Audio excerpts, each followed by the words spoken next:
Danny Koker spent decades earning a reputation in the custom automobile world that most people in that business only hear about secondhand. And when Counting Cars launched on the History Channel in 2012, that reputation went national in a way he probably hadn't fully planned for. The show followed Danny and his team at Counts Customs in Las Vegas, rebuilding and transforming vehicles that ranged from rare vintage finds to hand-built custom motorcycles and full muscle car restorations. Fans tuned in for the builds, but what kept them returning week after week was the people, the genuine tension, the real camaraderie, and a shop that felt like it had been operating long before any television crew walked through the door. Danny ran Counts Customs as a place where quality wasn't a standard you aimed for, it was a minimum, and the people around him were supposed to reflect that. Most of them did.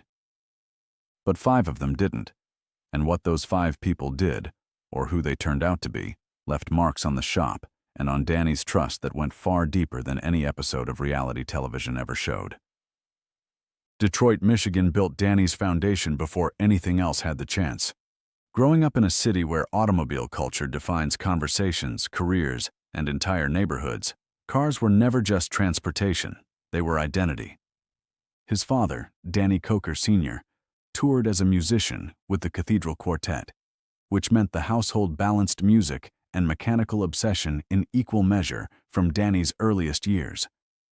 By his teenage years, he was spending every hour he could on old vehicles, pulling them apart and rebuilding them better than he found them, developing instincts that would eventually turn a personal passion into a nationally broadcast television franchise. He arrived in Las Vegas in the early 90s and picked up a local television personality known as Count Coolrider, hosting late-night horror segments in full rock-and-roll vampire costume.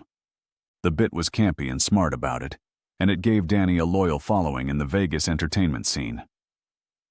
Counts Customs started as a personal workshop for his own collection, but word of the quality spread fast, and collectors and celebrities began making their way to his shop well before any network came calling. The bridge to national television ran through Pawn Stars. Danny appeared on that show as a regular car and motorcycle expert, and the audience responded strongly enough that producers started developing a dedicated spin-off. Counting Cars debuted in 2012 and grew into one of the History Channel's strongest-performing automotive series by its 3rd season. On screen, the shop looked like a family operation with real chemistry, which is a combination that reality television almost never pulls off convincingly. Behind that image, production deadlines, expanding fame, and a business growing faster than anyone planned was putting pressure on the team Danny had spent years building. Joseph Frontiera never appeared in front of a camera. He worked as the shop's bookkeeper, which gave him access to every financial process keeping Counts Customs running day to day, from payroll and vendor payments to expense records and budget documentation. What he did with that access was steal more than $75,000 from the company over time. He used those funds to cover a personal down payment on a Range Rover and charged his own airline tickets and travel expenses through the shop's accounts. To prevent the numbers from raising questions, he forged Danny Koker's signature on documents and created false financial records designed to conceal what he was taking. When the discrepancies surfaced and the investigation pointed directly at him, Counts Customs filed a lawsuit in 2016 against both Frontiera and Randstad USA, the staffing agency responsible for placing him at the shop, arguing the agency had failed to run a proper background check before putting him in that position. Frontiera had already vanished from the show before any of this became public knowledge. No on-screen goodbye, no explanation, nothing. After the lawsuit went public, he disappeared from any traceable presence entirely. No social media, no interviews, no statements of any kind. The financial controls at Counts Customs were overhauled significantly following the discovery, and the trust Frontiera burned never fully rebuilt itself. Scott Jones managed the shop and shared bookkeeping responsibilities from the very first season, and the creative tension between him and Danny surfaced almost immediately. Danny's instinct on every build pushed toward the spectacular, toward spending what it took to make something worth remembering. Scott's instinct ran toward protecting margins and keeping the operation financially disciplined. That dynamic showed up on screen throughout seasons 1 and 2, and the friction it created was genuine, not manufactured for the cameras. When Scott disappeared after season 2 with no explanation, online speculation pointed quickly toward financial misconduct or a serious unresolved conflict with Danny. The actual reason was far less dramatic. Scott relocated to Tennessee to be closer to his family, a personal decision with nothing to do with any conflict at the shop. He has since opened Koker's Extreme Automotive and appeared on Netflix's Swap Shop, staying connected to the automotive world from a different location entirely. Rolly Sabo made every episode he appeared in better. Working as the lead detailer from seasons 2 through 6, he brought a thick Hungarian accent, a genuine gift for humor, and visible enthusiasm for the work that landed completely naturally on screen. By season 4, he had become one of the show's most talked-about personalities, the kind of cast member fans went out of their way to mention when they described what they loved about counting cars. His detailing work matched his personality, precise and thorough in a way that only comes from years of experience and actual pride in the craft.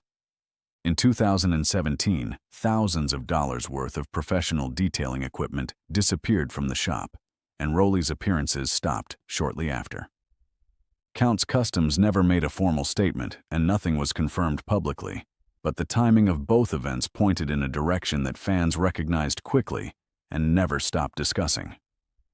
Rolly stayed in Las Vegas after leaving and opened Rock 'n' Rolly Custom Detailing, building a loyal client base on the same skills and the same high standards that made him a favorite on the show. Shannon Eichow built motorcycles the way craftsmen work when they have nothing left to prove. As the lead motorcycle builder on Counting Cars, his choppers, cruisers, and tribute builds set a standard inside the shop that other crew members respected and that fans still reference as the finest work the show ever produced. Shannon's personality ran quiet while the shop around him ran loud, and that contrast gave Counting Cars a balance it genuinely needed. As the show grew and the production shifted toward drama-heavy storytelling over craft-focused content, Shannon's role shrank. He wasn't interested in performing conflict for ratings, and creative differences between his approach and the direction the show was taking pushed him steadily out of the frame. He left without any public statement, without blame, without visible bitterness, and kept building motorcycles in Las Vegas with the same care he had always applied to the work. Mike Henry performed under the name Horny Mike and brought custom airbrushing to Count's Customs that pulled from a serious background in paintwork and three-dimensional sculpting to produce results that consistently stopped people mid-conversation. Danny gave him real creative room in the early seasons, and what Mike produced in that space became some of the most visually distinctive content the show ever aired. As production timelines tightened and the gap between Mike's creative pace and the schedule the show demanded grew harder to manage, his screen time dropped and his role narrowed. Great airbrush work at that level takes hours and sometimes days, and television deadlines have no patience for that process.